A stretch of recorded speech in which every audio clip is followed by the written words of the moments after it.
With the bulk of the series in the rearview mirror, Disney Plus's WandaVision refuses to let up. Episode 8 sheds some light onto Wanda's past, how her hex came to be, and why. Plus, so many witches. Here's the end of Episode 8 explained. Previously on doesn't open in the sitcom-inspired fashion of most previous WandaVision episodes, instead opting to kick off with a flashback. The year is 1693 in the town of Salem, Massachusetts, where a coven of witches punishes Agatha for her crimes. According to her mother, Agatha betrayed them by seeking knowledge that was forbidden and delved into dark magic, breaking the coven's rules. They attempt to use their combined strength against her, but Agatha is far too strong, defeating her fellow witches and taking their power, their lives, and her mother's brooch, which we've seen her wear on just about every episode of the show. This scene defines Agatha, and it also reveals pretty much exactly what she wants from Wanda. She's power-hungry and knows that Wanda's power is unmatched. That's why she's in Westview. Agatha is going to do everything she can to extract what magical power she can from Wanda. Additionally, it shows how far she has come in her studies, gleefully demonstrating her magical gifts to Wanda without a moment of hesitation. Also, it's a fine way to call back to Agatha Harkness's origins in Marvel Comics, where she lived through the Salem witch trials. Much like in WandaVision, comics Agatha survives well into the modern day and continues to practice her craft. She eventually befriends Wanda, becoming her mentor and helping her hone her oftentimes uncontrollable abilities. While it doesn't appear as though Agatha will take Wanda on as a pupil by next week's episode, you can't exactly rule it out. After all, anything can happen in WandaVision and the MCU. In hopes of unlocking the secret to Wanda's immense power and possibly finding a way to take it herself, Agatha leads Wanda on an emotional journey throughout her memories, sort of an MCU-style tribute to another classic TV show, This Is Your Life. Sokovia is the first stop, to witness the death of Wanda's parents. They then jump to her time as a Hydra test subject, then the rough time frame between Avengers Age of Ultron and Captain America Civil War, before winding up in Westview pre-Hex. Aside from Wanda herself, the through line that runs along each of these flashbacks is the persistent presence of classic television and Wanda's relationship to it. From The Dick Van Dyke Show to Malcolm in the Middle, Wanda has always found solace in fun, cheesy TV. Simply put, it's the one constant in Wanda's life, sticking around when everyone she's ever cared about is dead and gone. This explains why the Hex takes on these TV-inspired appearances. Wanda's deepest wish is for her life to be a lot more like a television show, with her husband Vision at her side. It's hard to deny that dealing with shenanigans that can be resolved in 30 minutes is a whole lot better than facing reality.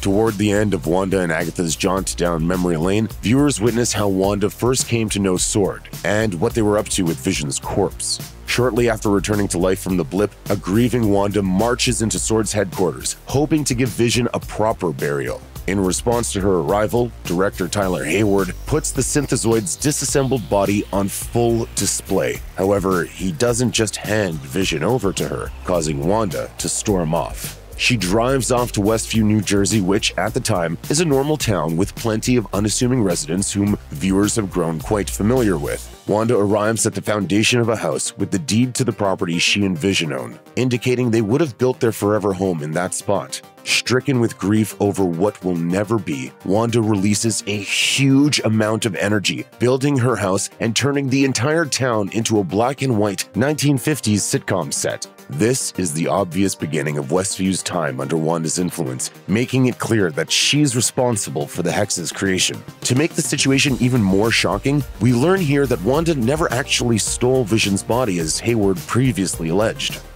9 days ago, Maximoff stormed our facility, stole the Vision's body, and resurrected him. She actually manifested a version of her own to exist solely within Westview, hence why he couldn't escape so easily in Episode 6, All New Halloween Spooktacular. Since Westview Vision is technically a creation of Wanda's imagination, that explains why he's not only alive and well, but was also devoid of his memories until Darcy's history lesson. Wanda killed me? Yes, but it's not that simple. You asked her to do it. Why would I have done that? Wanda's abilities on the big screen have grown more and more ill-defined as the years have gone on. What exactly she can do and what the Mind Stone actually did to her have remained a mystery for some time. Thankfully, WandaVision has begun to set the record straight in a major way, beginning with a flashback sequence in the Hydra laboratory. When Wanda encounters Loki's scepter, the crystal levitates out of it, gliding in front of her face. It then expels a burst of energy, and the silhouette of an angelic being briefly appears in its glow before disappearing entirely. Without any context, this moment raises plenty of questions on its own, many of which get an answer in some form later on thanks to Agatha's exposition. You're supposed to be a myth, a being capable of spontaneous creation. Agatha then notes that in creating and living within Westview, Wanda utilized chaos magic. Agatha warns her of the dangers of chaos magic, then refers to her as the Scarlet Witch, the first time Wanda has been called this in the MCU. It's fairly common knowledge that Wanda's comic book alter ego is the Scarlet Witch, and the being she saw in the Mind Stone definitely resembled her comic book appearance, but chaos magic is a lesser-known element of her character. When the Scarlet Witch first arrived on the page, creator Stan Lee and Jack Kirby didn't rack their brains trying to explain her strengths, ultimately leaving them pretty vague. Years later, chaos magic made its presence felt in the Marvel Comics world, and was described as a type of sorcery that alters the fabric of reality and, theoretically, has the capabilities to destroy it altogether. This was retroactively applied to the Scarlet Witch to better explain the true depths of her powers. Given the way WandaVision has played out, it's fair to say Elizabeth Olsen's interpretation of Wanda Maximoff is now closer to her comic book counterpart than ever before. In keeping with MCU tradition, this week's WandaVision adventure included a post-credits scene, shifting the focus away from Wanda and Agatha. The series offers curious fans a glimpse into what Director Hayward and his S.W.O.R.D underlings have been up to, and the reveal is creepy. Using the remains of the original Vision, which, again, Hayward has had this whole time, despite lying about Wanda stealing them, Hayward and his team have brought him back online, now with a white color scheme. He doesn't speak or do much of anything aside from open his piercing blue eyes and become acquainted with his new form. For longtime Marvel Comics readers, Easter eggs like this are impossible to ignore.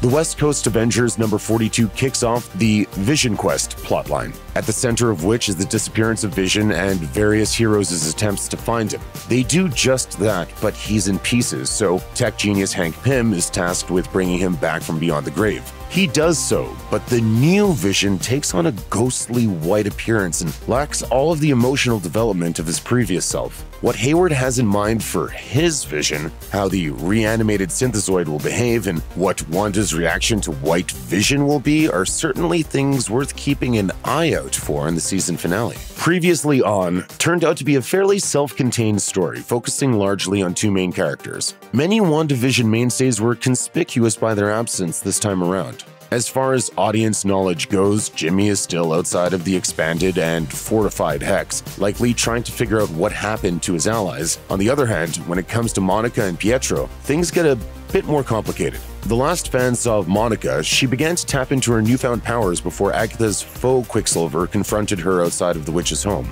Meanwhile, Agatha also revealed that she's not controlling this new version of Pietro. That was you. No, it wasn't literally me, just my eyes and ears. A Cristallo possession. That leaves lots of questions open about just who he is and where he's from. Questions that will hopefully be answered in the next and final episode. As for Darcy, for all anyone knows, she's still sitting at that intersection, her foot on the brake of a funnel cake truck.